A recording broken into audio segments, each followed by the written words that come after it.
अस्सलाम वालेकुम friend, welcome आपका हमारे यूट्यूब चैनल एडवांस टीचिंग में। तो दोस्तों, ये एसक्यूएल सर्वर सीरीज का पार्ट 1 है। इसमें हम जो है एसक्यूएल सर्वर कमांड्स देखेंगे कि एसक्यूएल सर्वर कमांड्स क्या होती हैं, कितनी टाइप की है और इनको कैसे यूज़ करते हैं।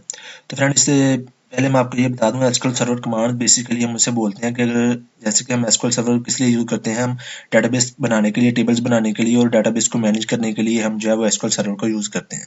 तो ऐसे ही डेटाबेस बनाने के लिए, टेबल्स बनाने के लिए, उन टेबल्स में डाटा रखने के लिए, टेबल्स को मैनेज करने के लिए, उनके लिए हम बेसिकली एसक्यूएल सर्वर में कमांड्स यूज़ करते हैं। तो उन कमांड्स को दो हिस्सों में डिवाइड किया गया है। वो जो है मैं आपको अभी जो है वो मतलब बताता हूँ। उसके लिए दो तरह की एसक्यूएल सर्वर में कमांड्स होती हैं, जिनमें से पहली जो है उसे डीडीएल कमांड बोलते हैं और दूसरी जो है उसे हम बोलते हैं डीएमएल कमांड। तो फ्रेंड, सबसे पहले हम जो है वो डीडीएल कमांड देख लेते हैं।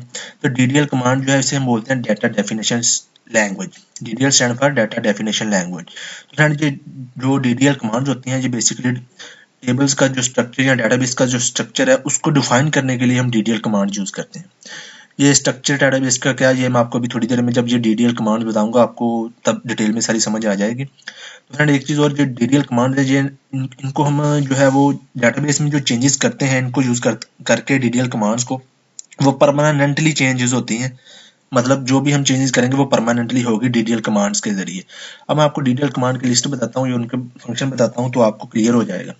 अब सबसे पहले होती है क्रिएट। अब क्रिएट जो है कमांड जो है, इसको हम यूज करते हैं कोई टेबल बनाने के लिए या डेटाबेस बनाने के लिए। तो इनको हम जो है वो प्रैक्टिकल में मैं आपको आने वाली वीडियोस में डिटेल में प्रैक्टिकल करके भी दिखाऊंगा, आपको क्लियर हो जाएगा। अभी के लिए अब देखें, ये हम जब कोई न्यू टेबल बनाना है या डेटाबेस बनाना है तो उसके लिए हम क्रिएट कमांड यूज करते हैं। ऐसे ही हमने जो टेबल बनाया, अगर उसका कोई रीनेम करना है, जो पुराना वाला नेम है उसको चेंज करके कोई न्यू नेम रखना है, तो उसके लिए रीनेम कमांड होती है। ये अब हम किस पे काम कर रहे हैं? टेबल्स पे काम कर रहे हैं, टेबल डेटाबेस पे। ठीक है, इसके लिए डिटेल कमांड होती है। अब ऐसे ही ट्रंकेट एक कमांड होती है। ये किस लिए होती है कि जो टेबल के अंदर डाटा है उसे जो है वो डिलीट करने के लिए हम ट्रंकेट जो है वो कमांड का यूज करते हैं। अब इसके बाद एक आल्टर कमांड होती है। इसको हम किस लिए यूज करते हैं? अगर जो हमारा टेबल है, हमारे पास टेबल मौजूद है, उसमें अगर हमने कोई कॉलम वगैरह, रो वगैरह कोई ऐड करनी है, तो इसके लिए हम उसको मॉडिफाई करना है अगर उस टेबल को, तो उसके लिए आल्टर कमांड होती है, जो हम जो है यूज करके उसे यूज करते हैं।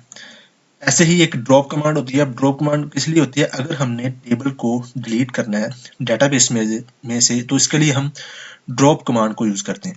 अब ये फ्रेंड, जो डीडीएल कमांड्स है, ये देखें, अब टेबल पे काम हो रहा है, टेबल का डाटा टेबल में से डिलीट करना या टेबल को चेंज करना, टेबल वगैरह या न्यू टेबल क्रिएट करना, ये डीडीएल कमांड है।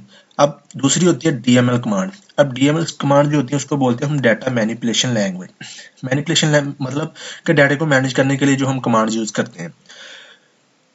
अब हमारे पास टेबल बनाने के लिए, डेटाबेस बनाने के लिए वो होता है जी डीडीएल कमांड्स, वो हम डीडीएल कमांड यूज करते हैं। अब टेबल हमारा बन गया, अब उनके अंदर हमने डाटा वगैरह रखना है, डिलीट करना है, ऐड करना है वगैरह सारा कुछ, उसके लिए हम डीएमएल कमांड का यूज करते हैं। तो ये जो डीएमएल कमांड होती हैं, ये इसमें जो चेंजेस होती हैं ये परमानेंट नहीं होती डाटाबेस में, इसे हम जब चाहें चेंज कर सकते हैं। ये परमानेंट या चेंज से मुराद क्या है मेरा, मैं आपको जब इनकी लिस्ट दिखाता हूँ अभी आपको क्लियर समझ आ जाएगी।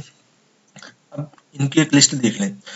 अब देखो फ्रेंड, अगर हमने इंसर्ट करना है टेबल, अब डीडीएल कमांड के जरिए हमने कोई टेबल बना लिया क्रिएट कमांड के जरिए, अब उस टेबल में हमने डाटा इंसर्ट करना है, तो इसके लिए हम डीएमएल कमांड यूज करेंगे इंसर्ट की।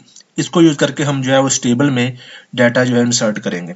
ऐसे ही अगर हमने जो टेबल में डाटा इंसर्ट किया है, अगर हमें उसे चेंज करना पड़ जाए कि हमने कोई कोई नाम चेंज करना है, उसी रिकॉर्ड को मॉडिफाई करना है, तो उसके लिए अपडेट की कमांड है। ये किस पे काम हो रहा है?